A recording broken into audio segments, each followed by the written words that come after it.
देश के 5 राज्यों में विधानसभा के चुनाव चल रहे हैं। कई जगह मतदान हो चुका है, कई जगह मतदान होना अभी बाकी है।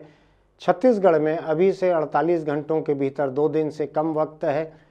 यहाँ पर मतदान 70 सीटों पर होने के साथ ही 90 सीटों पर पूरा खत्म हो जाएगा। इस बीच में आज आपसे ये बात करने की ज़रूरत इसलिए पड़ रही है मुझको कि कुछ अलग अलग किस्म की कहानियाँ सामने आ रही हैं जो सुनने में अच्छी नहीं लग रही हैं, लेकिन मैं आपके साथ उनको साझा करना चाहता हूँ। अखबार नवीसी का धंधा खराब रहता है, हर बात अच्छी ही सुनाई नहीं पड़ती, कई बात बुरी भी रहती हैं। मैं छत्तीसगढ़ अखबार से सुनील कुमार, अखबार के यूट्यूब चैनल इंडिया आजकल के स्टूडियो से आपके रूबरू हूँ। मैं भोपाल में कल मेरी बात हो रही थी कुछ लोगों से, उन्होंने एक घटना याद दिलाई तो उससे मुझको छत्तीसगढ़ की पुरानी चीज़ें याद हो आईं। वहाँ हो ये रहा है कि मुस्लिम समाज के वोट, जो कि बीजेपी को मालूम है कि उनको नहीं मिलेंगे किसी भी हालत में, कुछ बीजेपी उम्मीदवार होंगे ऐसा मेरा अंदाज़ है, या पार्टी होगी। उन्होंने वहाँ पर एक नया सिलसिला चलाया है। जो बहुत ही गरीब मुस्लिम वोटर हैं वो आएँ, मतदान की स्याही लगाएं उंगली पे और कुछ पैसा लेके चले जाएं। मैं बहुत गरीब जो हैं उनको कोई तोहमत देना नहीं चाहता। जब पैसे वाले लोग बिक जाते हैं, जब बड़े बड़े पैसे वाले लोग करोड़ों रुपए में अपनी आत्मा बेच देते हैं, यही मध्य प्रदेश है जहाँ पिछली बार कमलनाथ और कांग्रेस पार्टी सत्ता पर आए थे और किस तरह बड़े बड़े राजा महाराजा बिक गए थे, आपको ध्यान है ना। तो जब राजा महाराजा बिकते हैं तो मैं एक गरीब को उसके वोट का 2000-3000 रुपया अगर मिलता है तो मैं क्यों उसको कोई तोहमत दूं। उसकी ज़रूरतें अलग है, जिंदा रहने की उसकी मजबूरियां अलग है।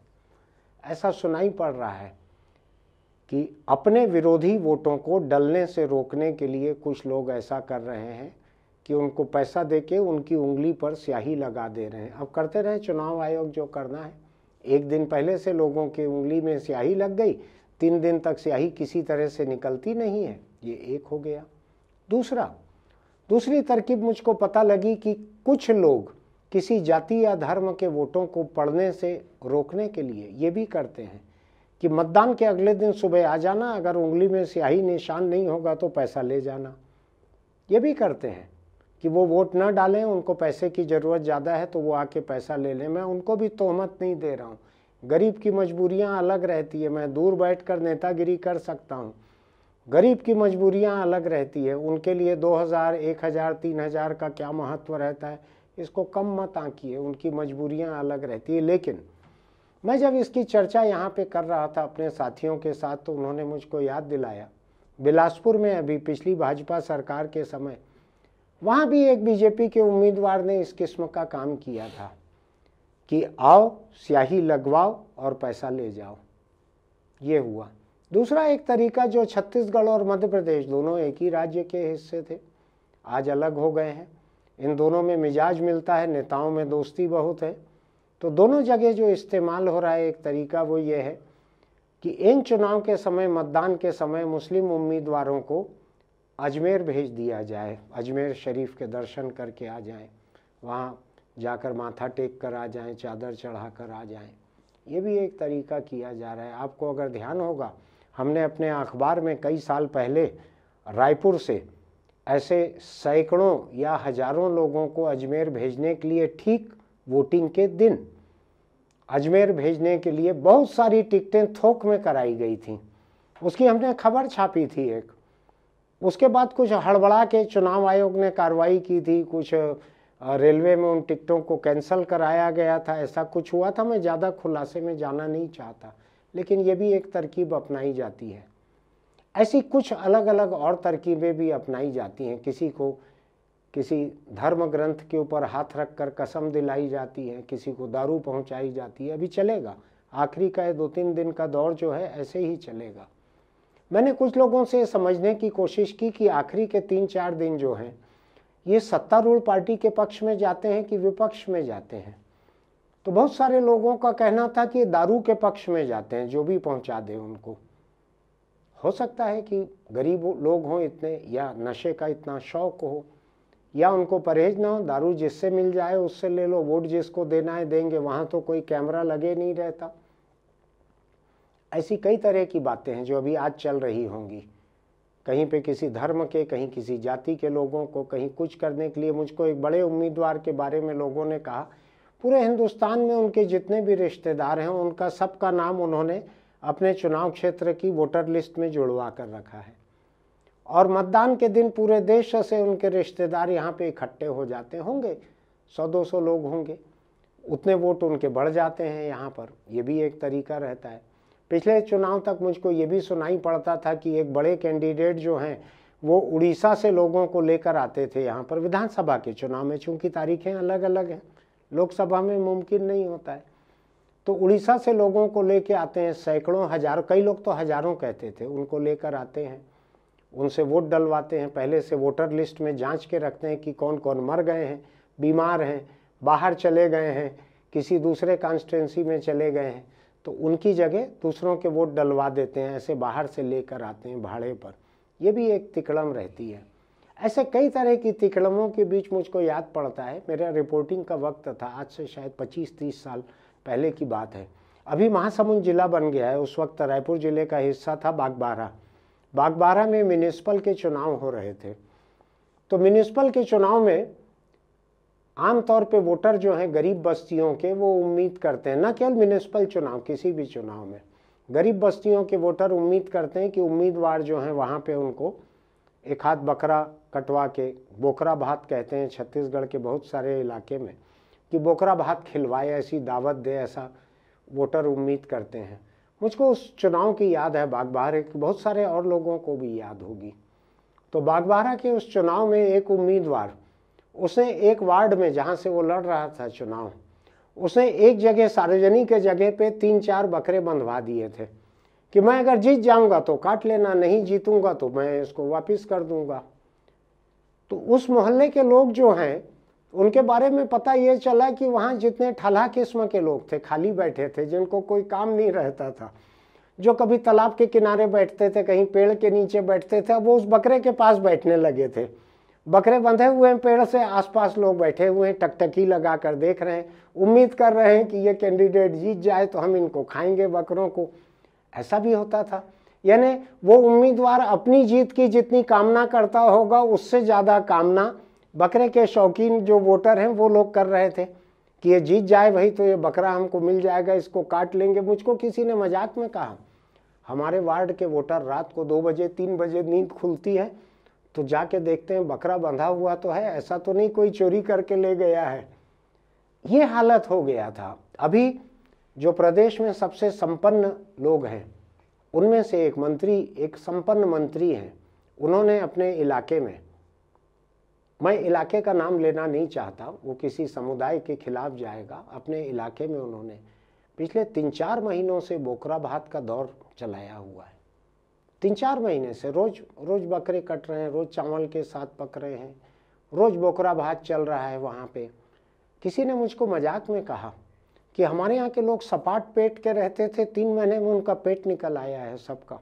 आखिर बकरा कहीं ना कहीं तो चिपकेगा, जाकर पेट में भीतर चिपकेगा, बदन में दूसरी जगह चिपकेगा। तो जिनके पेट ऐसे थे जो इस्त्री किए हुए थे, जैसे किसी ने इलेक्ट्रिक आयरन फेर दिया हो, उनके पेट निकल आए हैं 3-4 महीने में। ये वहाँ के विधायक की, मंत्री की, वहाँ के कैंडिडेट की संपन्नता का एक सबूत होता है कि किस तरह चुनाव के पहले 2-3 महीने में ऐसी संपन्नता आ जाए। मैं इनमें से किसी बात का हिमायती नहीं हूँ, लेकिन मेरा दूसरा ये भी मानना है कि लोगों की अपनी अगर मजबूरी है तो जिससे चाहे वो जो लेते रहें, वोट कम से कम ईमानदारी से दें जिसको देना है। मैं नहीं जानता कि ऐसा मुमकिन है या नहीं, मैं नहीं जानता कि मुझको अगर कोई उपकृत करे बहुत तो मैं उस उपकार को चुकाऊंगा कि नहीं, मुझको नहीं मालूम है। मुझको ऐसी बात सुझाना भी नहीं चाहिए कि आपको जिससे जो मिलता है ले लो। हो सकता है उसका एहसान आपको याद रह जाए, हो सकता है आपकी ईमानदारी उछाल लगाने लगे पोलिंग बूथ के भीतर जाकर, तो जिसके पास सबसे ज़्यादा पैसा है वो लोग जीत जाएंगे। क्या किया जाए, कैसे रोका जाए इसको? गवर्नमेंट, ये चुनाव आयोग की तरफ से बड़े बड़े एक्सपेंडिचर ऑब्जर्वर जो कि खर्च के पर्यवेक्षक हैं, व्यय पर्यवेक्षक आए हैं यहाँ पर, कई कॉन्स्टिट्यूंसी में घूम रहे हैं, उनके टेलीफोन नंबर भी हैं। कई कॉन्स्टिट्यूंसी ऐसी हैं जहाँ पर लोगों का कहना है कि यहाँ अंधाधुंध खर्च हो रहा है, एक कॉन्स्टिट्यूंसी के बारे में किसी ने मुझको कहा, मैं नहीं मालूम सच है कि नहीं, मैं वहाँ का वोटर नहीं हूँ, मुझको किसी ने कहा कि वहाँ 50,000 से 1 लाख लिफाफे बांटे गए हैं, जिस परिवार में जितने वोटर हैं उतने 1,000 रुपये डालकर वो लिफाफा बांटा गया है। मुझको नहीं मालूम ये सच है या नहीं, लेकिन ये बात मेरे तक एक भरोसेमंद सोर्स से आई है।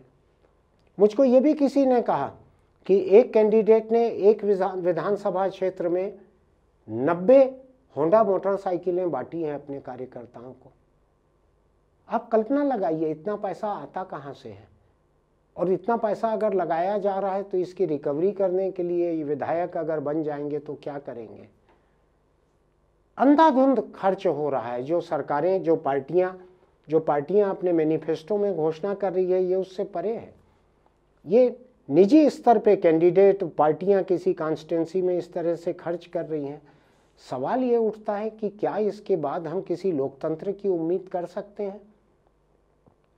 क्या हम ये कह सकते हैं कि ये फ्री एंड फेयर इलेक्शन हुआ है, जहां महीनों तक फ्री बोकरा भात बट रहा है, फ्री दारू बट रही है, फ्री में नोट बट रहे हैं, फ्री में मोटरसाइकिलें बट रही हैं कार्यकर्ताओं को, वोटरों को तो नहीं मिली है। क्या इसको फ्री कह सकते हैं? क्या इसको फेयर कह सकते हैं?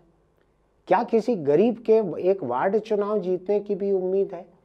एक पार्टी का एक बागी उम्मीदवार, उसके बारे में मुझको उस पार्टी के बड़े नेता ने कहा कि उस बागी उम्मीदवार का बजट करीब 10 करोड़ रुपए है, जहां पे 40 लाख रुपए सीमा है चुनाव आयोग की, वहां पर एक बागी का बजट 10 करोड़ रुपए।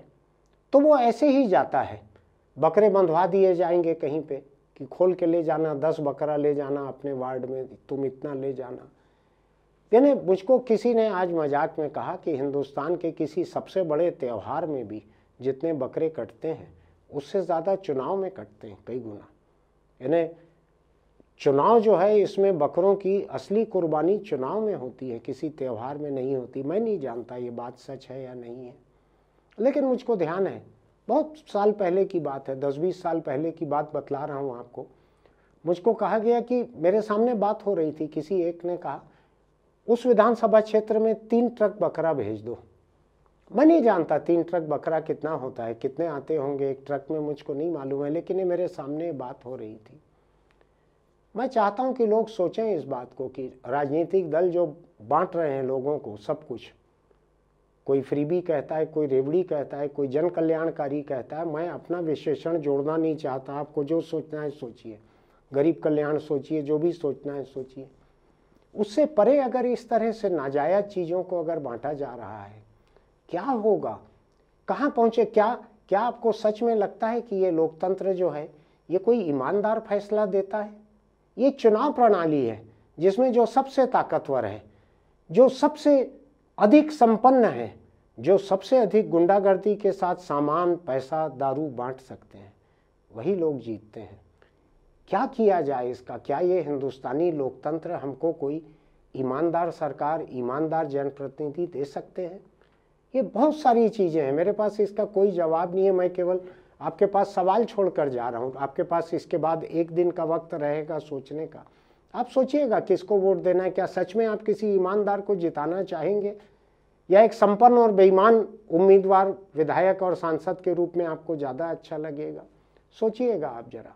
मेरे पास कहने को कुछ नहीं है, मेरे पास कोई कंक्लूज़न नहीं है, निष्कर्ष नहीं है, मेरे पास कोई समाधान नहीं है। मेरे पास जो मेरे ऑब्जर्वेशन जो है, देखा हुआ है मेरा, मैं सवालों की शक्ल में आपके सामने रख रहा हूँ। क्या यही लोकतंत्र है? फिर मिलते हैं। अगर आपको ये हमारा वीडियो अच्छा लगता है, सब्सक्राइब कीजिए, नोटिफिकेशन की बटन दबाइए, लाइक कीजिए, टिप्पणी आप लिखिए। मैंने तो एक गंभीर बात उठाई है, आपको ठीक लगे तो इस पे लिखिए, आपको ठीक लगे तो इसके लिंक दूसरे लोगों को भेजिए, वो लोग भी सोचें इस बारे में। फिर मिलते हैं। नमस्कार, मैं हूं सुदेशना रोहान। कैंसर रोगियों के साथ एक दशक से भी अधिक काम करते हुए मुझे मेरी सामाजिक जिम्मेदारी की बात समझ में आई, और ये भी समझ में आया कि मतदान हमारे सबसे बड़े लोकतांत्रिक अधिकारों में से एक है। ये हमारी सामाजिक जिम्मेदारी भी है। तो आइए इस छत्तीसगढ़ विधानसभा के चुनाव में हम अपने लोकतांत्रिक अधिकार और सामाजिक जिम्मेदारी को पूरा करें, मतदान में भाग लें और न केवल स्वयं भाग लें बल्कि अपने आसपास के लोगों को भी प्रेरित करें ताकि वो चुनाव में भाग लें, मतदान करें और चुने एक सही जनप्रतिनिधि को जो हमारे आज और आने वाले भविष्य को मजबूती प्रदान करें। धन्यवाद।